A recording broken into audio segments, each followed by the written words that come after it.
Magandang umaga sa lahat ng ating private security professional na nanonood ng ating video at sa lahat ng mga viewers natin at sa mga baguhan lamang po sa ating YouTube channel. Please like, subscribe, and comment below kung meron po kayong mga tanong about security.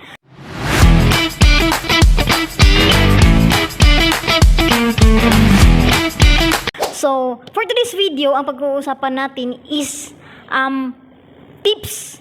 Magbibigay tayo ng tips po para sa ating mga private security professional na meron na pong social account na nahihirapan po kung paano nila kunin ang kanilang reference number sa kanilang social account.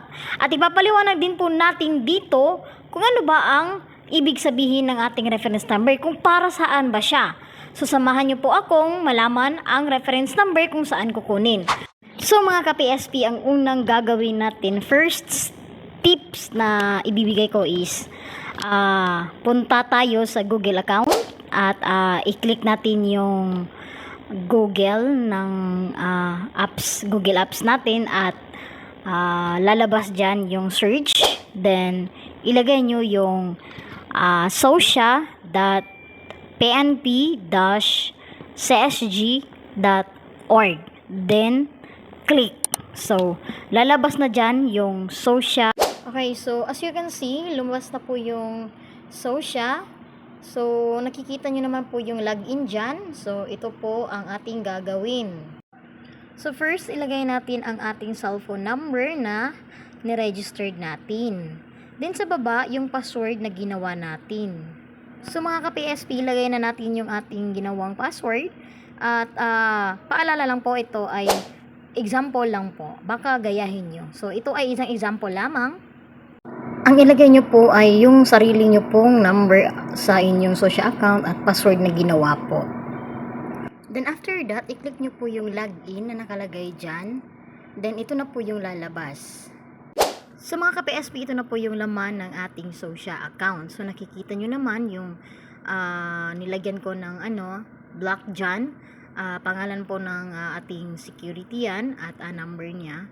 Then i-click na natin ang licensing. So nakikita nyo naman po, information, licensing, trainings, and exams. So i-click po natin yung licensing at ito na po yung gagawin natin next. So nasa licensing na po tayo mga kasama. So ang gagawin natin next is scroll down. As in scroll talaga hanggang sa dulo po, kasi lalabas doon yung licensing na meron pong pipilapan. Mga kasama, ito na po yung sinasabi ko na licensing sa baba, yung pagkatapos nyo pong i-scroll down. Meron pong licensing, tapos sa baba niyan is pumili ng uri ng lisensya, pumili ng branch, at saka ilagay ang huling pinasukang training school. So isa-isa po yan na pipilapan nyo po. I-click nyo lang po yung may naka-underline dyan.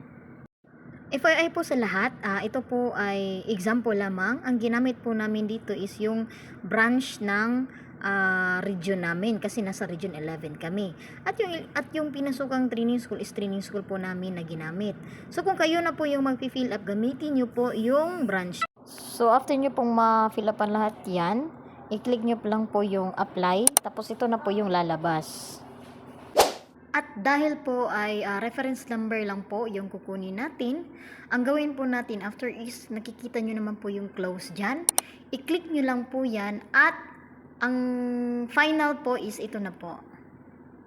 So as you can see po, meron po dyang ref number 2024-07-06-50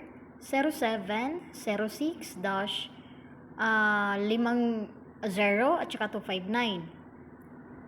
So yan po yung ilagay nyo, yan po yung reference number nyo, yan po yung ilagay nyo sa inyong National Police Clearance para ma-process po ang inyong neuro. Kasi without the reference, hindi po mapaprocess yung neuro nyo at without NPC po. So, yung naka-blue po, yun po yung ilagay nyo doon sa inyong NPC, yung may no record, doon nyo po ilagay. Tapos, ibigay nyo po doon sa neuro center nyo para ma-process po yung neuro result nyo.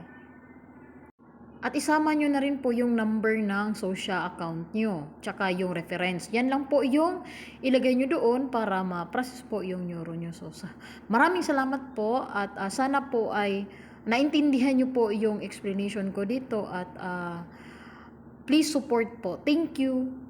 Thank you for watching my video mga ka-59 and unta nga suportahan ninyo ang ako ang channel para sa sunod nga upload na ko is makabalo mo kung unsa ang newest na ihatag na ko na mga knowledge about sa security.